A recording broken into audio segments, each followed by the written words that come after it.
All right. So the first story is going to be on the kayak incident, I call it. But before I can really get into that story, I have to give you a backstory of the carp that are in the pond. Now, the Cliff Notes version of this story is that a couple years ago there was a really bad problem with algae and growth and stuff in the pond, and this is at where my parents live. So my dad had talked to an expert, who deals with these issues and stuff, and he said, look, you just throw some big carp in there, they'll eat the algae naturally, it'll go away, it won't be a problem, right? So he did, and it worked, through, I think, originally maybe there was a 10 or a dozen carp, something like that. These carp were pretty big back then, but they're monsters now, okay? So these things, I'm not even kidding, when it's a beautiful day out and you get a nice strong sun, and you can see clearly through the water, you see these things, they look like submarines, okay? They have to be at least 3.5 feet, long. And there's at least maybe 8 to 10 of them left in there. There's 1 or 2 that died of natural causes. I've seen them, maybe other animals, killed it, dragged it up on the shoreline there. Because I remember finding one, and it was a carcass. It was only half of the thing, and it was like this. It was huge. But yeah, so we have some monster carp that kind of float around on the pond, right? So now that you know that, let's get back to the kayak. So I'm at my parents, and I'm kayaking with Christina, my wife, and having a great time, enjoying the sun, getting a tan, getting a workout, some exercise. And my wife decides to go in, but I wanted to stay out for a little bit, so I'm by myself. And I was talking to my brother-in-law, Vinny. He was on the dock, right? And we were going to go fishing and stuff, and I was just kind of talking to him. I'm kind of close to him, where the dock is, right? So the dock that is at the pond right now is a floating dock. Now, again, this is a backstory for you to understand what's about to happen. So the dock that we have right now is, like I said, it's a floating dock that's there, and it's got regular, deck boards. The original dock that was at this pond was a long, skinny dock. It was only maybe 2 feet wide or so, and it was much longer than what we have now, and it was offset to where this dock is, right?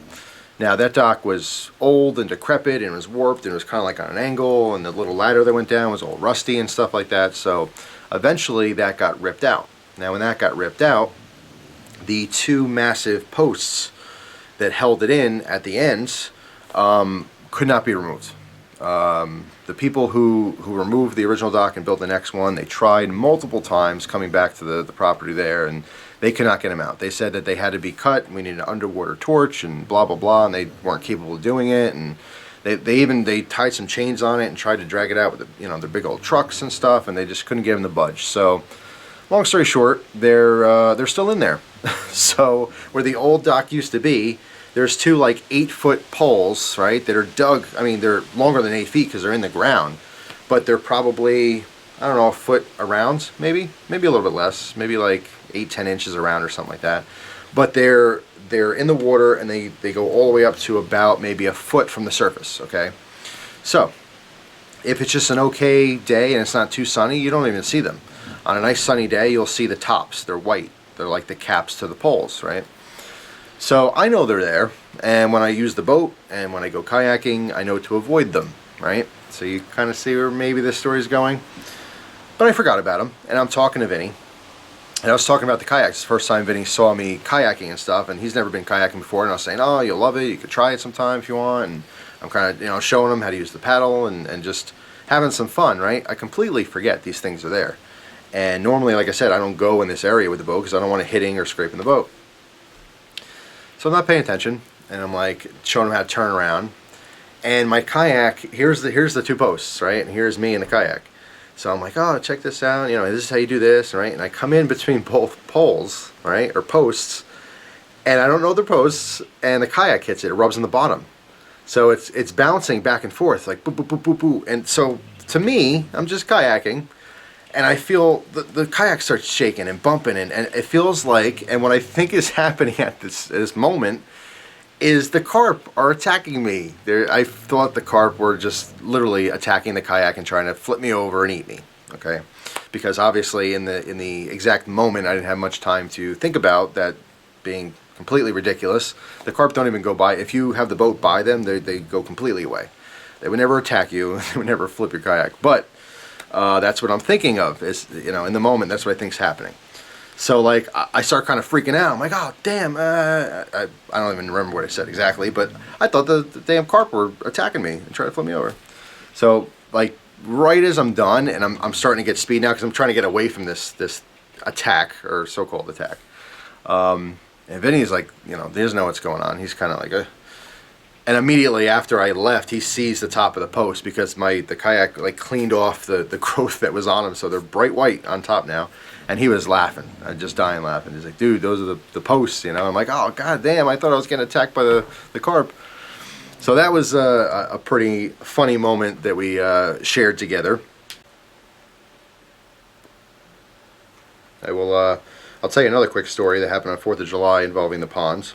And a little backstory on the pond. You know, my family, they don't go swimming in that pond. They do not get in the water.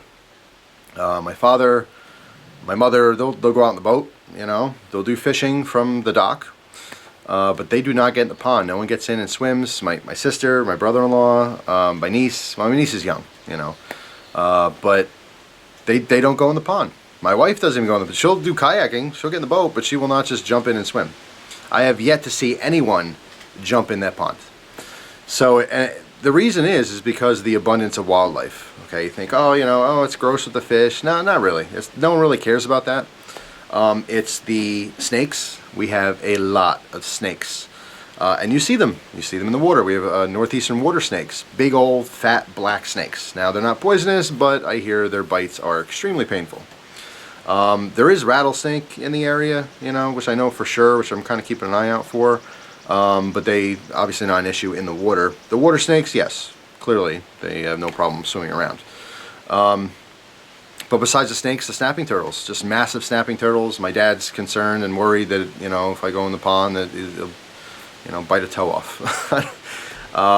So yeah, I mean, you're talking not little, oh, it's a little snapping turtle. No, like the size of garbage can lids. They're huge snapping turtles. The carp will never bother you, but just the idea of swimming with monster fish half the size of your body, that freaks everyone out. And a plethora of other things that, you know, could be, you know, gross, eerie, creepy, you know, and just scary.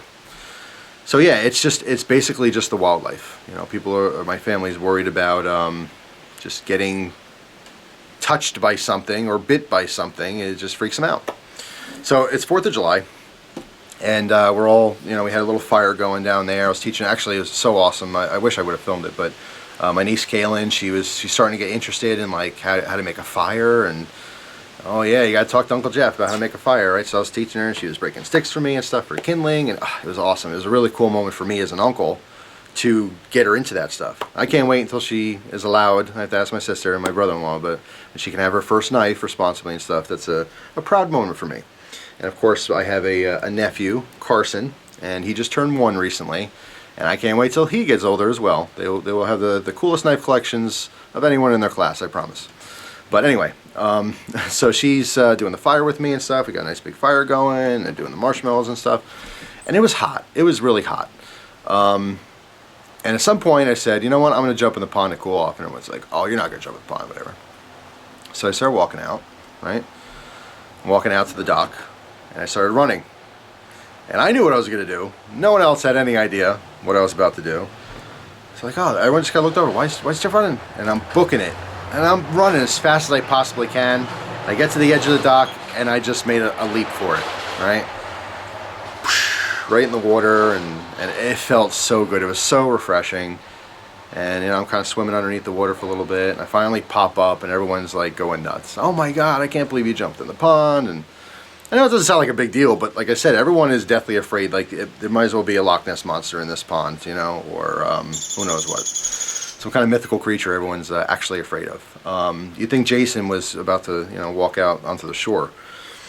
But yeah, everyone was totally shocked. My dad's like, oh, that was awesome. You know, I can't believe you did that. Can't believe I did what? Jump in the water?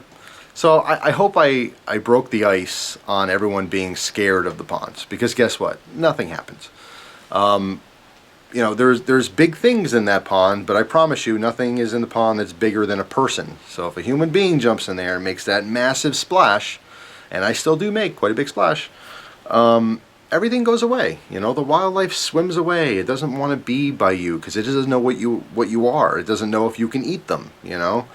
So I think it was cool that, especially my niece, and it's funny because I didn't know I was on the water. She panicked and asked my sister, or I think maybe it was my mother, why did Uncle Jeff do that? Why did he do that? Like, everyone was worried. Everyone was like legitimately worried for my safety for jumping in the pond. But clearly I'm here. Nothing happened. Nothing will happen. So next time we're all together and stuff, I'm going to try to encourage everyone to get in with me, and I think I will do a little swim around. Because swimming is probably one of the, I think it is literally the best exercise you could possibly do. Works out everything, you know. But yeah, it's just the creepy, eerie pond, not so scary anymore, you know. So I think every time I go up, I'll maybe take a dip, and hopefully someone will join me. But that was just a pretty cool moment for us as a family. Most of you guys can't relate. You're like, what's the big deal, you know? But yeah, it was always a scary thing, and not so much anymore, which is pretty cool. Now this last story I'm going to tell was extremely scary, unlike the ponds and the what I thought was a carp attack. This thing, this was terrifying to me. And this is what happened to Gus. It happened about a week ago. And I'll just tell you right off the bat, he got stung dozens and dozens of times by wasps. And he was rushed to a emergency 24-hour veterinarian. And thank God that there was one in the area, and thank God my wife and I are prepared. Okay, so that being said, I'll give you the whole story here. So we go to my parents' house, and my mother was working, my father was home, and my dad warned me right away. He said, listen, you know, there's a huge wasp nest out there, okay, so just be careful when you guys go outside. It was underneath the deck, okay, and so of course I'm curious, I want to go check it out. So I went over there, looked at it, and it's huge, like, you know, it's the size of a little bit bigger than a basketball. And I'm watching, and they're pretty active. I see a lot of wasps coming and going, and I'm like, all right, fine, we'll just, you know, keep clear. So we were talking about it a little bit later in the day, and I said, listen, you know, I'll get rid of that nest for you, I'll knock it down. Once it gets knocked down and destroyed, you know, they disperse, they go fine, and they build somewhere else, right? But I said, I know that the wasps aren't active at night, so I'll wait until it gets dark out, and then I'll knock it down, and it'll give me a better chance of not getting stung. So, you know, we go about our day, whatever, we're hanging out inside. Later on, starting to get to be, you know, a little bit darker out, it's like dusk. I don't know exactly what time it was, but I'm like, you know what, I'll just go do it now. Because where it was underneath the deck, there's a lot of rock, you know, like, you know, kind of jagged, uneven rocks. And I thought, if I go out there when it's pitch black, even if I have a flashlight, I'm going to knock this thing down and go to run and, like, probably trip and fall and then get stung a bunch of times. So I'm like, you know, it's getting dark. Let me just do it now so I could see, you know, where I'm actually running. Because once I knock this thing down, I'm booking it, you know. So that's what I did. I went outside and I had a pole. It's actually like a skimmer tool, you know, for a pool. My niece has a little blow-up pool, and we have, you know, one of those little skimmers. So I'm like, all right, well, it gives me enough reach. I go out there. I'm kind of watching it for a minute or two. I'm trying to plan my escape route and everything. I'm like, okay, I'm gonna jump on that rock and do. Okay, all right, I got it. I'm ready. So I got the thing here, and I'm literally facing the way I'm gonna run, and I'm like, yeah, you know, and I just knocked it down, made sure it was down, and boogied. So I run inside. Everything's cool. So maybe 10 minutes go by. I want to go check it out. So I go back outside. Hornets are going nuts. They're pissed. Okay, they don't know what's going on. They're all out. You know, it's a big deal. So I'm all right, cool. We're gonna stay inside. We're definitely gonna stay inside. Don't want a chance getting stung. So a little bit of time passes. I don't know exactly how long, whatever. And someone had forgotten about, you know, the wasps and everything else, and Gus was let out to just get some water. That's it, because, you know, out. It's kind of hard to give you like the layout here, but he has his little water bowl right outside, but it's on top of the deck, right? So I didn't know Gus was outside, and there's a sliding door, you know. So like I'm sitting at the table facing this way, and the sliding door is off to my side, and I think I was on the iPad, and like in my peripheral vision, I see someone go, phew, like run past. I'm like, what the hell was that? And I like I said, I didn't know Gus was outside. Phew, goes the other way. Like, what the hell's out there?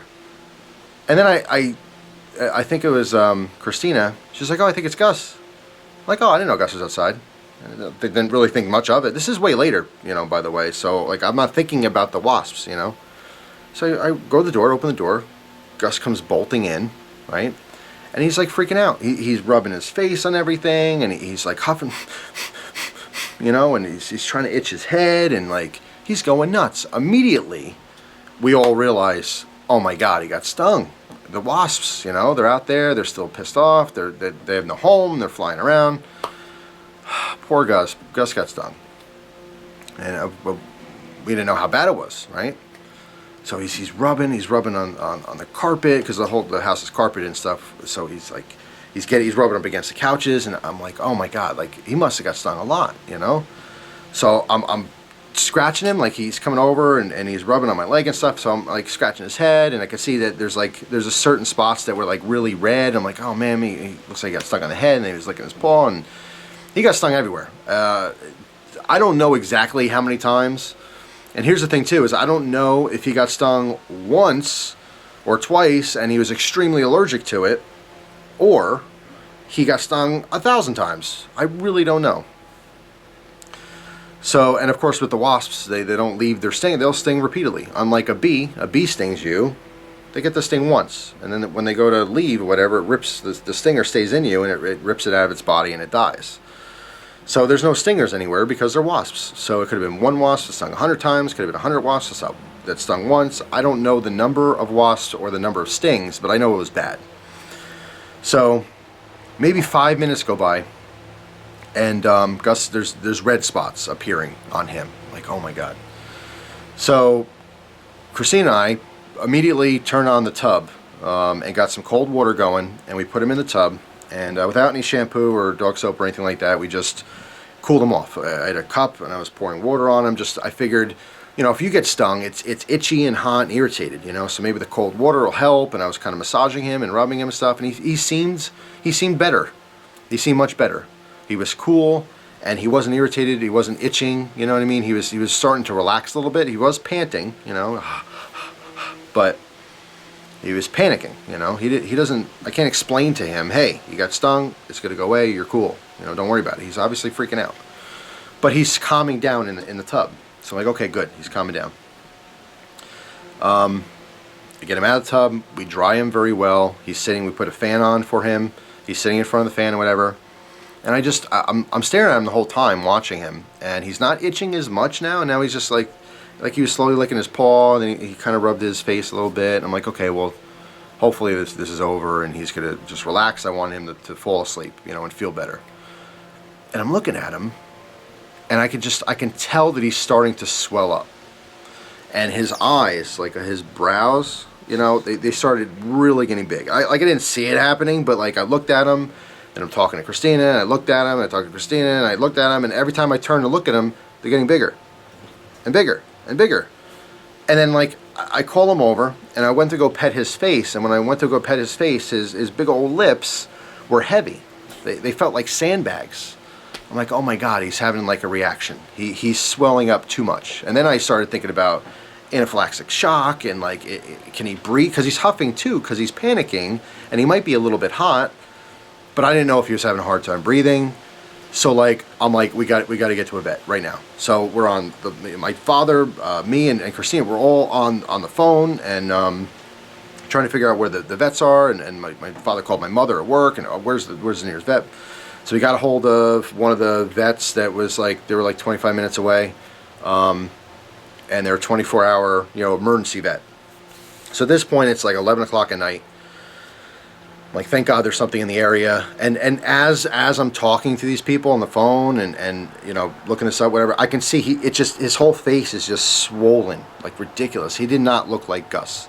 He didn't look anything like him. He looked like a totally different dog. And it was scaring the hell out of me, to be honest. We got in the car right away, and we boogied. Now, what I forgot to tell you is that right after he got out of the tub, Christina gave Gus some Benadryl, okay? We're having a discussion, and I was saying that, like, I had a friend, her dog used to get stung by bees all the time. Every time he got stung, they gave him Benadryl. And Christina didn't know that dogs can have Benadryl. I'm like, yeah, she gave it to him all the time. That's what the vet told her, so let's give him some Benadryl. Thank God we had Benadryl, on us. We try to keep, medical kits. We have a medical kit in the car, which has some medications like Advil and Tylenol, Motrin, Benadryl, and some couple other things too. And we also keep that at my parents' house, as well as here in our house. So she looked it up real quick to see what the dosage is, and it's about, I think it's 1 milligram of Benadryl per pound your dog weighs. So Gus weighs 55 pounds, so they're 25 milligram pills. She gave him 2 pills right away. And even though she gave him those pills, he was still starting to swell. When we got to the vet's office, immediately, here's what happened. Okay, they took him right in the back, right, checked his vitals and stuff like that. Did you give him anything? Yeah, we gave him Benadryl. Later, talking to the vet, she said that Benadryl probably saved his life. Getting that in his system as soon as we did helped stop the swelling, sooner. If the timetable of everything that happened, had he not gotten those Benadryl, it may have been too late. His throat may have closed up and he could have suffocated and died. So just hearing that, like, I felt like crying. I'm like, I can't believe it. So, and of course, then we're at the vet for I think it was maybe 2 or 3 hours. I think it was 2 hours. We left. It was after midnight when we finally left. But she took him back there. She gave him some kind of steroid shot and also another version of whatever the active ingredient in Benadryl is. She gave him a shot of it, to help speed up that process of making the swelling go down. And she couldn't tell me if he it, because she had no idea, like I said, if it was a minor sting that he had a big reaction to, or if it was tons of sting. You don't have to be allergic to or have an allergy to wasp stings or bee stings or anything. If you get stung 1,000 times, you're going to have a problem. You know what I mean? You could die from that. So I don't really know if he does have or get a reaction from that, or if he was just so intently stung that it just made him blow up like that. But it was so scary, absolutely crazy. Horrifying to me. I don't have kids. He is my kid. I plan on having children one day, but right now he's my baby. So man, that was to hear that, and when I was driving, it took everything in my power not to drive 150 miles an hour. Okay, I drove 90, and I was weaving in and out of traffic, which was dangerous. But as I'm doing that, I'm also thinking like, okay, well, I have to stay in control here because clearly he needs some help right this second. If I get into a car accident, that's not going to help anyone. I was so scared, so incredibly scared for him and worried for him. I can't imagine what people go through. Obviously, all kinds of people have problems with the pets and stuff. They get rushed. I've been there. I had to take my friend's dog, and this is for a whole, actually, I'll tell the story after the Gus story. I'll tell you that story. Because I don't think I've ever told it before. But yeah, so we're there, Gus got his shots, the doctor said, look, he's going to be okay. It's just going to be a little while before the swelling can go down and stuff, but his vitals were okay, and he was stable, you know what I mean? So I'm like, thank God. It was a huge, massive weight that was lifted off. I actually, my chest was tight. I felt like I was going to have a heart attack. And my father felt like he was going to have a heart attack too. My father loves Gus just as much that we all do, you know what I mean? And he has a special bond with Gus, my dad. Like, Gus loves us, me and Christina, and he listens to us and stuff, but when we go see my parents, he acts differently with my father. They have a very, very special bond together, and he, like, my father roughhouses with him and stuff, gives him noogies, and, gets on the floor and wrestles with him, and when he goes to bed, he lets Gus have his chair, and Gus sits up there like he's, on his throne. And so my dad was taking this just as hard as I was, if not even worse. He thought he was going to have a heart attack from this, but yeah, when the doctor came out and told us he's going to be fine, you know what I mean? I was just like, oh. It was the biggest moment I've ever had in my life. I've had some scares with Gus before. Gus had an ulcer in his eye, which is very scary, but that got taken care of, knock on wood. He almost overheated once, which was extremely scary. But this was the worst thing. This is the scariest moment. And to hear, like, yeah, he might have died if you weren't prepared and had that Benadryl, that was, it was amazing. And I hugged Christina. I gave her a big kiss, and I said, thank you, baby, so much, because she's right there with me with doing stuff like that and preparing for situations like this. She's the one that put the extra pills and stuff and medication in our first aid kit that's at my parents' house. I didn't do that. I have one in the car, but in that moment I was so panicky, I don't even know if I would have remembered it was in the car. But my wife she was on it. She's like, look, we got that Benadryl, because I told her we got, if we only had Benadryl, she's like, we got it in the closet. I packed it in the first aid. Boom, got it, gave it to him, and that might have saved his life. So, yeah, so Gus is totally fine now. I'm going to insert a picture. I started taking pictures of Gus after we knew he was okay and after the swelling went down. So you're about to see a picture of Gus swollen, but it was not even half of what he was. He did not even look like himself. So check out this picture real quick right now.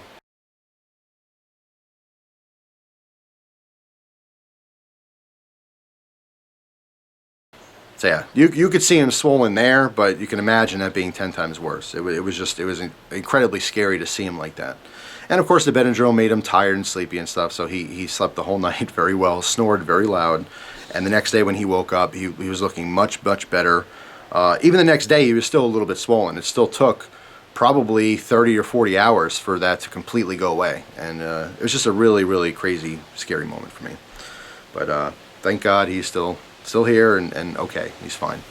Alright guys, took a little smoke break there because I am still smoking on this. It almost went out, but luckily it didn't.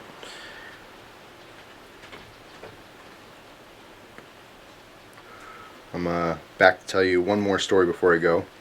I want to make this story short. There is a little bit more to it, a little bit more detail and stuff like that, but I don't want to get into too much detail because it's really emotional and it's extremely sad to me, and I don't want to kind of relive that right now. So, but I will tell you anyway because it's on my mind and I was just thinking about it. So this happened probably like 7 or 8 years ago. It's been a while now. My friend had called me. She brought her dog to the vet. It was a chocolate lab, beautiful female, just really wonderful dog, playful. Wasn't quite, it was way past the puppy state, but it wasn't quite full grown, like it wasn't an adult dog yet, so I don't know exactly how old it was, but it was somewhere in between there. Anyway, the dog was always playful, never had a problem with the dog whatsoever. So she went to the groomer, and she knows the groomer, she was friends with her.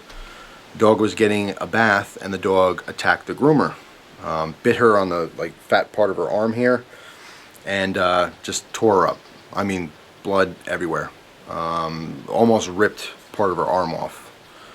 Now this dog has never bitten anyone, never attacked anyone, never had a problem. So this was a shock to everyone. Okay, the dog was very friendly with the groomer. It's not the first time she's been there. She's gotten multiple, baths from this person.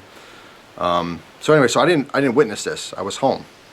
After a day's work, I get home, maybe I was home an hour or so, I was doing a YouTube video, and the phone rang. It was my friend. She said, I need you to come over here, something happened with the dog, you have to come over right away. Go to my house, get the truck, and zip on down here, right now. Do not stop for anything, I need you right this second.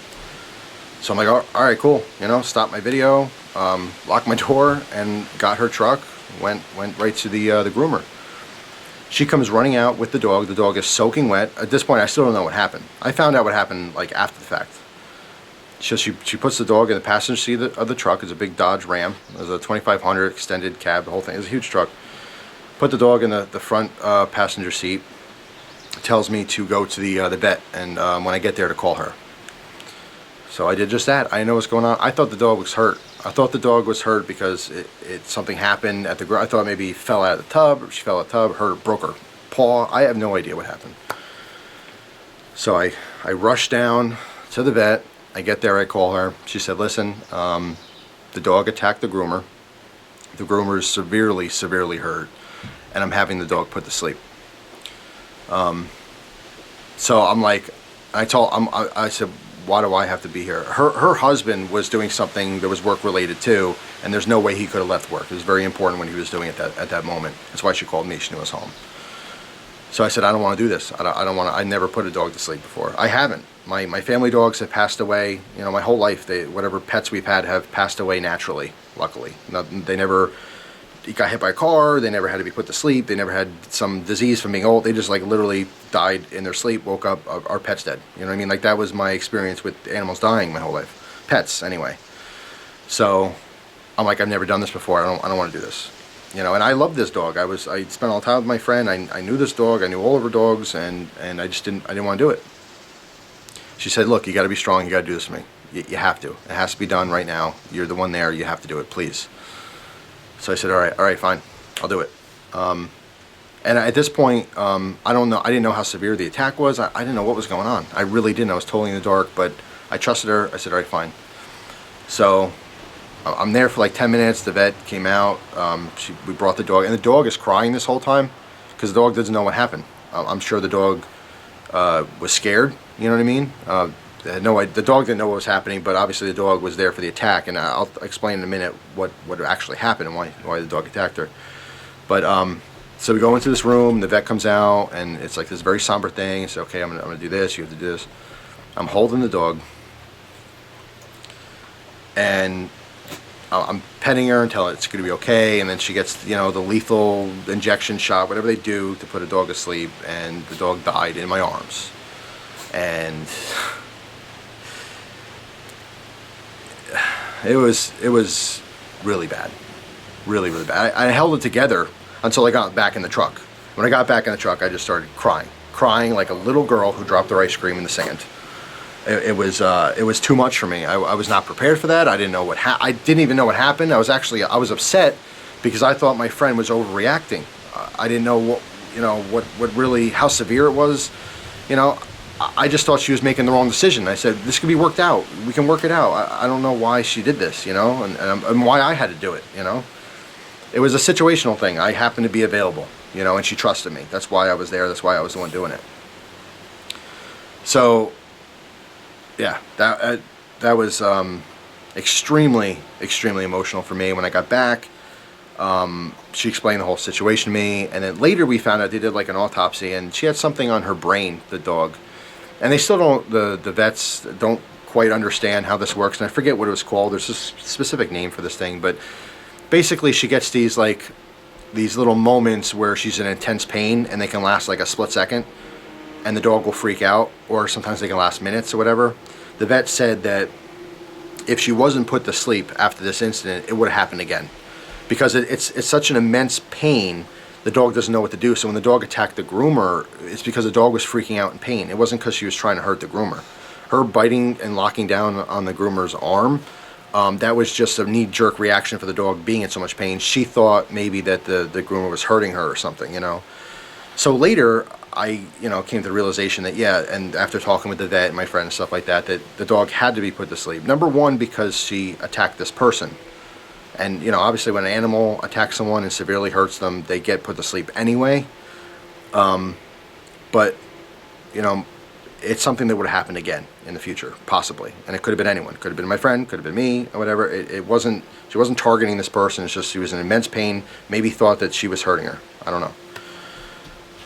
So, that was too much for me. And then a couple of years later, after that happened, her other dog, which was a Boston Terrier, had something. She was playing, and she broke her spine, and this dog was screaming in pain. And again, because I already did this second time, I volunteered to go because she was too emotional, and my friend's husband was very emotional about the whole thing. So I said, listen, I'll go take care of it. And I brought the dog to the vet, and same thing.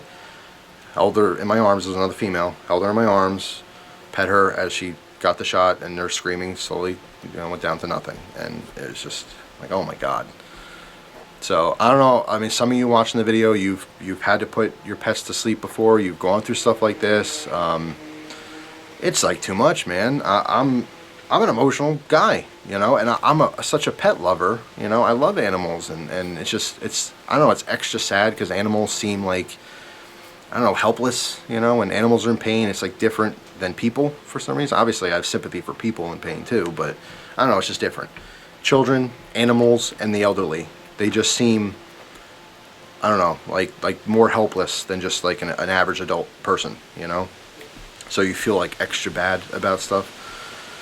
But yeah, that was incredibly sad to me, and a shock. I was not the first time. I was definitely not prepared for that emotionally, and man, it hit me hard. I cried more from that dog, both dogs, putting them to sleep. I cried more than anyone I've cried for who I've gone to funerals, family members who have died. You know, because I have an understanding of that. With these dogs, it's like, I don't know, there's really no explanation. The first time was just some freak thing, some disease that she had that was on her brain, and the second time was just a freak accident, you know. But yeah, I don't really want to talk about much more than that. But that was it. So unfortunately, I had to experience that in life. Hopefully you guys don't have to experience that in life. I know I have Gus, and Gus will not live forever. I can't imagine the day when his time comes. All I can hope and pray for is that he will just wake up and that'll be it for him. You know, he'll die in his sleep or something. But that will be extremely hard on me and Christina and my family and a lot of you guys, you know, who follow Gus. You know, just know him through the videos and stuff. So anyway,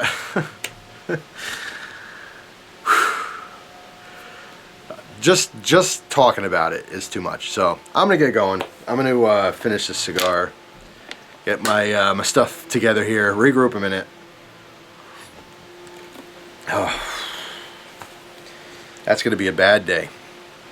That'll be a very bad day for me and my family. But hey, you know what? Life happens. The sad reality of things is everything ceases to exist. Everything dies at some point. Everything dies. All the people we love, all the animals we love, everything around us ceases to exist eventually. That sounds horribly pessimistic, but it's real. It's just a harsh reality. But you know, I don't even know where I heard this, but many years ago someone said, or I heard in a movie or something, I don't even know where, but someone had mentioned or read it somewhere, that without all the bad things that happen in our life, without all the grief and the sorrow and the sadness, you don't enjoy the good times. You don't enjoy the positive things that happen in our life. You know, everything's ups and downs, right? Yin and yang, you know, black and white, happy and sad. But you have to have those sad moments to really enjoy the happy moments. Does that make sense? If everything was happy-go-lucky all the time, it wouldn't mean as much to you. Does that kind of make sense? So, as much as I don't want sadness in my life, it's inevitable. Things will be sad, there'll be hard times, there'll be bad things that happen. But all you can do is look forward to the good things and really appreciate when good things are happening. So, yeah. If you get anything out of this video, I hope it's two things. Number one, when times are tough and you're sad, there's something happy around the corner. So keep your chin up and try to think of nice things, because sadness doesn't last forever. Even when something extremely horrible happens to you or someone you love or something you love, it's inevitable. It will eventually happen. And number two, be prepared. If you're a pet owner out there, educate yourself. That Benadryl thing, man, if you have dogs, you have cats, I think it's fine for cats too. You research it, don't take my word for it, but if you're a dog owner out there, stock some Benadryl. You don't know what's going to happen. It could save your dog's life. It saved my dog's life. All right, so being prepared helps some people sometimes. So yeah, and like I said, just being a pet owner in general, you should educate yourself. There's a lot of pet owners out there that just don't understand things. They're not bad people. There's a lot of bad pet owners, don't get me wrong, but there's a lot of people out there that have dogs and cats and stuff, but they don't really know how to treat them. They give them the wrong food. They don't take them, you know, to the vet when they have problems, you know, and it's just, like I said, I know there's good people out there that just aren't educated on owning animals. No different than there's a lot of parents out there that aren't educated on having children.